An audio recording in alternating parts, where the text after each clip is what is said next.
कभी इधर का मकान तोड़कर इधर बना लो, कभी दुकान तोड़कर उधर बना लो, कभी गाड़ी की दिशा इधर कर लो, कभी मुख की दिशा उधर कर लो, कभी सोने की दिशा इधर कर लो, कभी हमारा पलंग इधर कर लो, कभी सोफा उधर कर लो।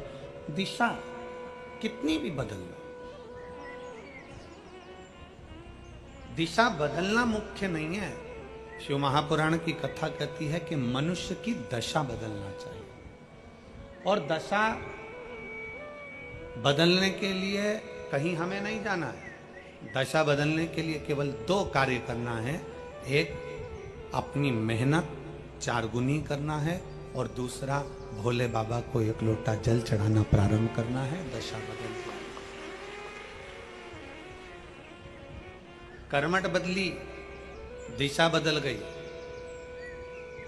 मनुष्य कर्मठ बदला तो दिशा बदली है, और वक्त कर्मठ बदला है तो दशा बदली। आपकी भक्ति, आपका विश्वास, आपकी दृढ़ता, आपका भरोसा हमारे वक्त को बदल देता है, दशा को बदल देता है। और मेरी जीजियों से और मेरे जीजाओं से निवेदन है, एक बात याद रखिएगा, अपने भीतर उतार कर रखिएगा।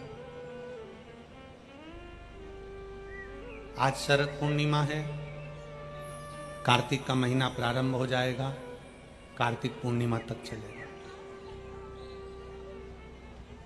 तुमको अगर लग रहा है कि मेरे दशा नहीं बदल रही, मैंने दिशा बदल कर देख लिया, मैंने घर का रुख बदल कर देख लिया, दुकान बदल कर देख ली, सब कुछ बदल कर देख लिया, साउंड सेट नहीं है। तुमने घर का फर्नीचर बदल कर देख लिया, सब कुछ बदल कर देख लिया, तो अब 1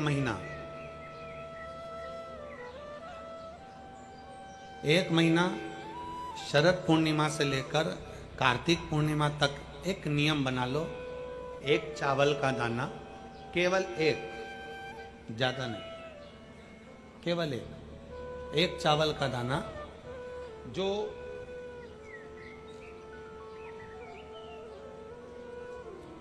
अशोक सुंदरी वाली जो जगह है सामने, 1 चावल का दाना जो अशोक सुंदरी वाली जगह है, बस उस पर 1 चावल का दाना चढ़ाने का एक नियम आप बना लीजिए। शिव मंदिर जाते हो आप लोग? कौन कौन जाता है? जरा हाथ उठाओ सभी लोग। हाँ ठीक है, रखो रखो, धन्यवाद, प्रणाम आपको, नमन, जो आप भगवान शंकर के मंदिर जाते हो।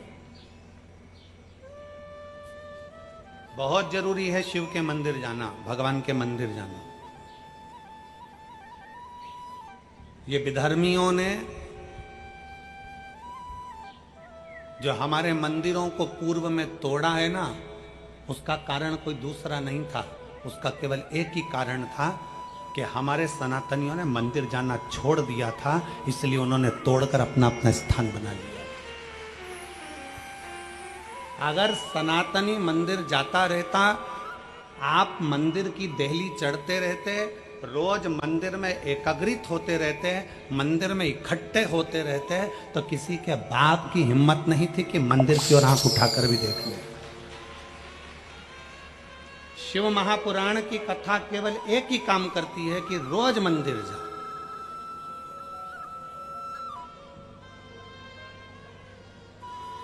जो हमारे मंदिरों में से मूर्तियों को तोड़ा गया, हमारे मंदिरों में से सोना निकाल लिया गया, हमारे मंदिरों को खंडित कर दिया गया, उसका कारण केवल एक था कि सनातनियों ने मंदिर जाना छोड़ दिया था। क्यों छोड़ा था? क्योंकि इन विधर्मियों ने ऐसी चाल चल दी थी कि मंदिर मत जाया करो, भगवान नहीं है, देवता नहीं है, भगवान नहीं है, भगवान नहीं है, और लोगों ने अपनी चाल चल चल कर तुम्हें मंदिर से दूर कर दिया और उन्होंने मंदिर पर कब्जा कर लिया।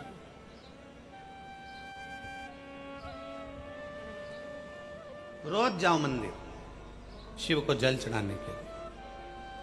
तेरे मंदिर में आना मेरा काम है और मेरी बिगड़ी बनाना तेरा काम। कभी तो सुनेगा।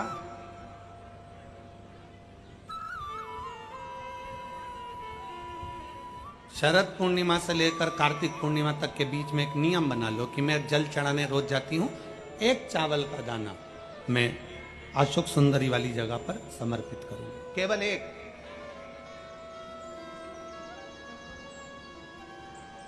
चावल का दाना समर्पित कब करना है? जब आपका शंकर भगवान पे जल समर्पित हो जाए, शिव जी पर जल आप चढ़ा लो। चढ़ाने के बाद वो चावल का दाना जो आप अपनी पल्लू में बांध के लाई हो या गठरिया में बांध कर लाई हो या जो जैसे भी भाव से आप लेकर आई हो, डलिया में, पल्लू में, जैसे आप लाए वो चावल का दाना बांध।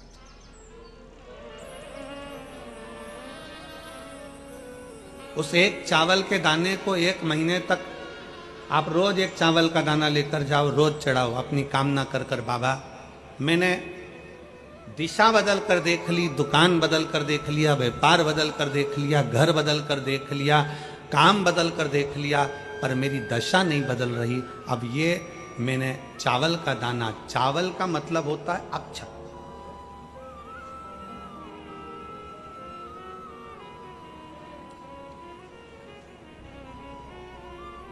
सबसे पहला अक्षता, सबसे पहला अक्षता। कभी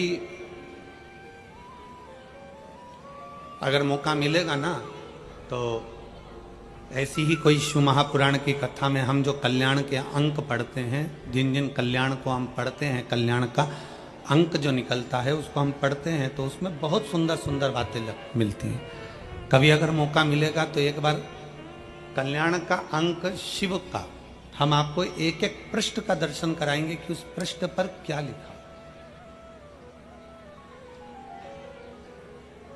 स्वयं अन्नपूर्णा महारानी काशी में विराजमान होकर नंदी पर बैठ कर आए हुए देवादिदेव महादेव की साक्षी में कहती है, स्वयं अन्नपूर्णा महारानी काशी की पवित्र भूमि पर नंदी पर बैठ कर आए हुए भगवान शंकर से कहती है, भोले बाबा,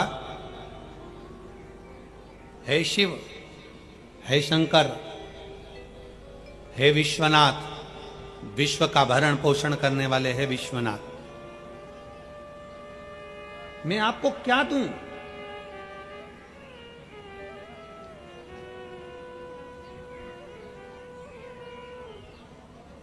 मैं आपको क्या प्रदान करूं? अन्नपूर्णा महारानी कहती है कि मैं आपको क्या दूं जिससे संपूर्ण ब्रह्मांड का कल्याण हो जाए और आपकी कृपा दृष्टि मुझ पर हो जाए और मेरी भी दशा बदल जाए। मैं आपको क्या दूं? क्या प्रदान करूं मैं आपको? दुनिया के लोग कहते होंगे कि भगवान को सोना देना, चांदी देना, हीरा देना, पन्ना देना, रतन देना, आभूषण देना। कल्याण का अंक कहता है, अन्नपूर्णा जी कहती हैं कि मुझे को क्या प्रदान करूं? भगवान शंकर मुस्कुरा कर कहते हैं, अन्नपूर्णे, केवल एक अक्षता तुम मुझे देती है तो मैं तुझे तेरी दशा भी बदल सकता हूं और तेरी दिशा भी बदल सकता हूं और तुझे अन्नपूर्णा माता के स्वरूप में पुजवा भी सकता हूं। एक अक्षत का दाना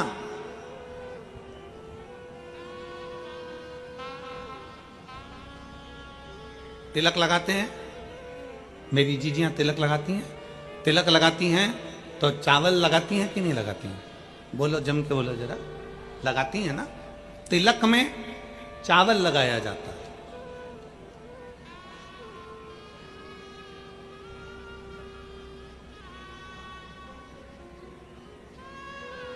चावल का मतलब क्या होता है? तिलक लगाने के बाद अक्षत क्यों लगाया गया? उसका कारण यह है कि भगवान मेरे ऊपर ऐसी कृपा करना कि ये जो मैंने चावल का मतलब होता है कि ये घड़ी वापिस देखने को मिले। आज मैं अगर यजमान बना हूं, आज अगर मैंने आज पूजन करी है, आराधना करी है, यज्ञ करा है, अनुष्ठान करा है, देवी जी की प्राण प्रतिष्ठा करी है, मैंने कोई हवन करा है, पंडित जी ने तिलक लगाया, चावल लगाया। चावल का मतलब है कि ये बार बार जजमान बनता रहे, ये बार बार ऐसी कृपा भगवान करे कि इसके ऊपर ऐसी करुणा हो कि ये बार बार कथा कराते रहे, ये बार बार यज्ञ कराते रहे, ये बार बार अनुष्ठान कराते रहे। अक्षत का मतलब पुनरावृत्ति, बार बार हो।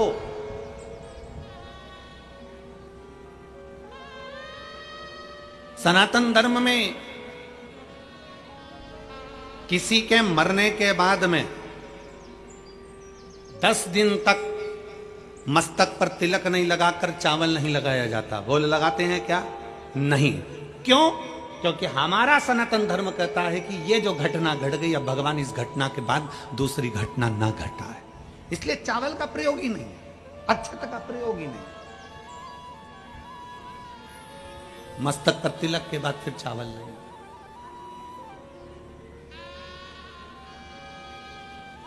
एक अक्षता, एक बेलपत्र और एक लोटा जल, यह हमारी जिंदगी की सार्थकता है।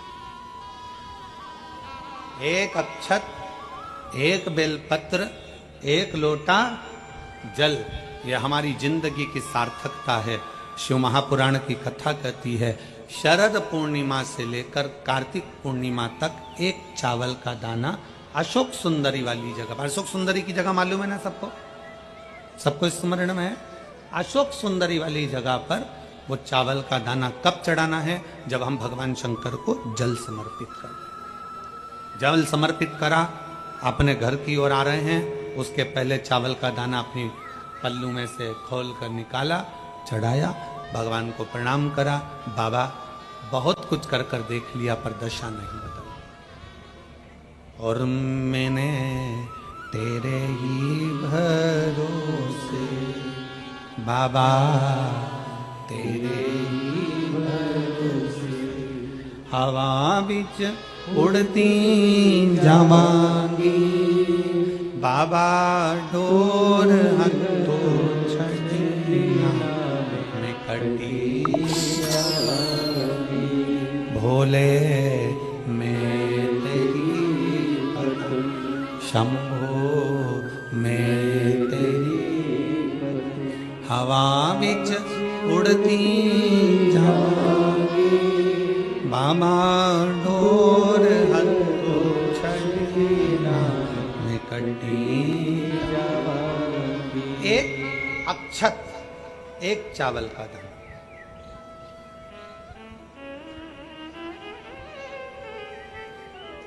चलो जाने दो सतयुग की इस कथा को। सतयुग की इस कथा को अपन मान लो छोड़ दो, अब आ जाओ अपन द्वापर की कथा में। भागवत जी किस किसने सुनी है? हाथ उठाओ जरा, सबने सुनी है? भागवत जी में एक चरित्र आता है, भगवान कृष्ण के एक परम मित्र थे जिनका नाम सुदामा था। गुलाब जामुन लेकर गया था वो भगवान द्वारकाधीश के पास, इमरती, समोसा, कचौड़ी, पूड़ी, भजिया, सब्जी, तरकारी, फूल, दुर्वा, बेलपत्र कुछ लेकर गया?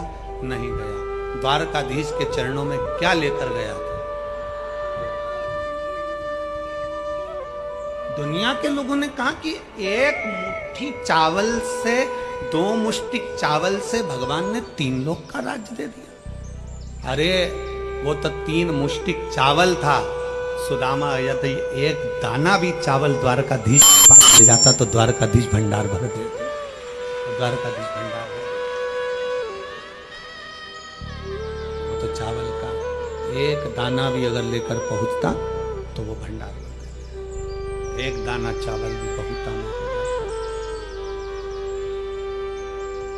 बहुत।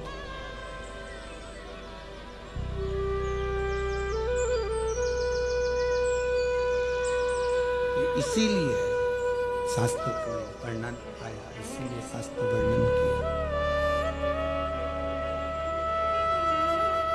राधा जितनी रोई कान्हा के लिए, कन्हैया उतना उतना रोया है सुदामा के। इसलिए स्मरण उसका है।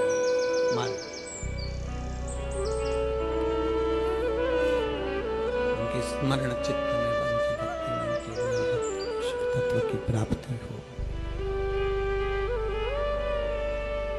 एक चावल का दाना भी भगवान शंकर की दिव्य भक्ति को प्रणाम। एक चावल का दाना भी भगवान शिव की भक्ति का सुख प्रदान करता है। एक चावल का, और राधा जितनी रोई रोई कान्हा के लिए, राधा जितनी रोई रोई कान्हा के लिए, कन्हैया उतना रोया रोया सुदामा के, कन्हैया उतना रोया रोया सुदामा के। राधा जितनी रोई रोई कान्हा के लिए, राधा जितनी रोई रोई